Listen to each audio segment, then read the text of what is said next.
Hello and welcome. Today I'm going to be showing you how to make Caldillo Durangeño. While Steph is peeling and cutting our veggies and fruits over there, I'm going to keep an eye on these peppers while they roast. Once your peppers are roasted, go ahead and turn your burner off. And I'm just going to place them in my pie tray to allow them to sweat.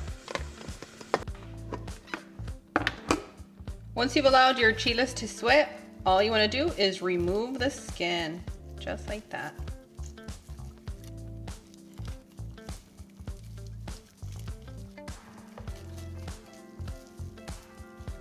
Once you've peeled and removed all the skin from your chiles, you want to place them on your sheet, and then you want to put them in your dehydrator overnight. I think a good 12 to 14 hours on a high for dehydrating will do the job. We want these to be nice and dry, and we want them to look just like this.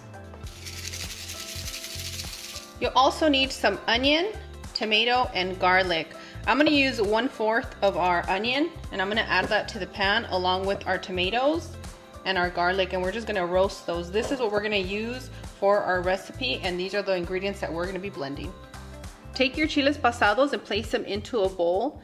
Add some hot water and allow 5 to 10 minutes just until they get nice and soft, and they're going to be easier for us to slice that way. Some beef broth. We're going to be using a little bit of pork fat.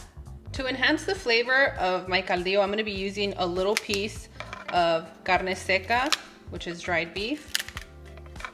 And I'm just going to break it off into little pieces. And you can find these pieces of dried beef at the butcher area in your local Mexican markets. When you get your cut of beef, if it has a little bit of fat on it, go ahead and remove that. Once you remove the fat, you want to cut your beef into strips just like this. To season our ingredients, I'm going to be using ground cumin, black pepper, and salt. To your beef, you want to add ground cumin,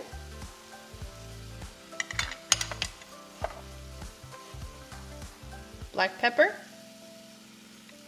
and salt. Combine all those ingredients and set it to the side. These guys are ready to go in the blender. They're nice and roasted. Ooh, that's a beautiful char. An even better one. That's a lot of flavor, amigos.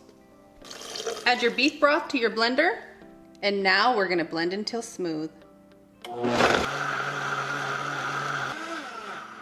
And boom, done. Place your burner on a medium-high heat and add some lard. If you're not using lard today, that's okay. This is what's going to bring out the best flavor in this dish. Next, you want to add your beef.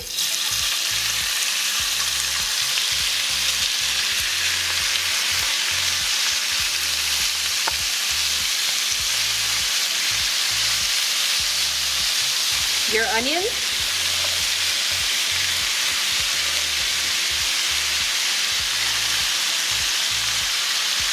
And we're gonna allow that to cook for 3 to 4 minutes. Ooh, you see all that beef juice, Cloud? I do. That's exactly what we want. Go ahead and combine your ingredients. Add your blended ingredients. Give that a loving mix. Place your burner on a medium heat and continue to cook for 15 more minutes. Set your burner on a medium heat and add your dried beef. Once you've cooked your carne seca for 2 to 3 minutes, you want to add that to your caldillo.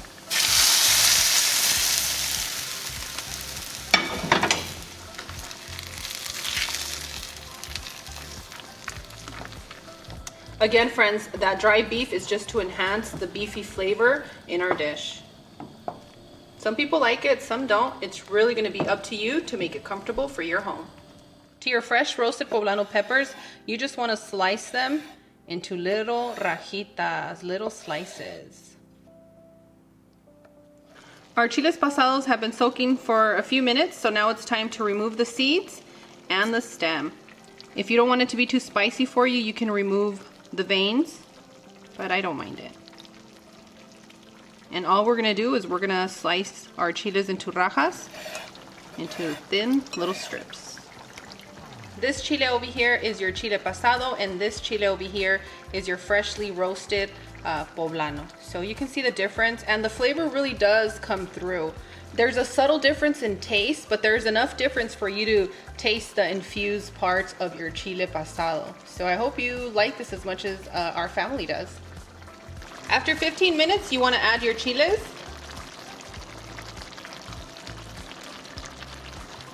Give that a loving mix. And we're going to continue to cook for another 5 to 8 minutes. And boom, done. We are ready to serve. We're going to need somebody very special to say ah.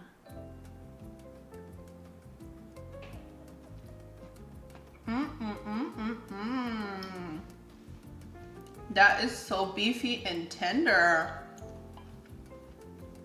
I think you guys are really gonna love this one.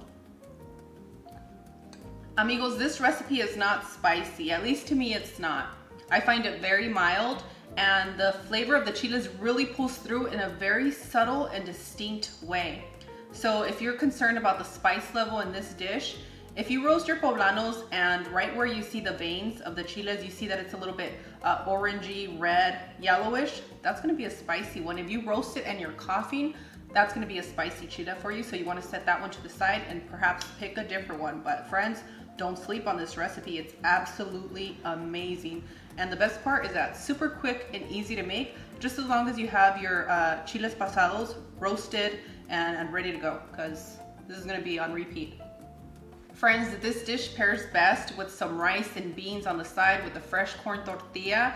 And please tag us, let us know if you decide to make this one and how it turned out for you, because I know a lot of you have harvested a lot of poblanos, and this is a perfect dish for those friends.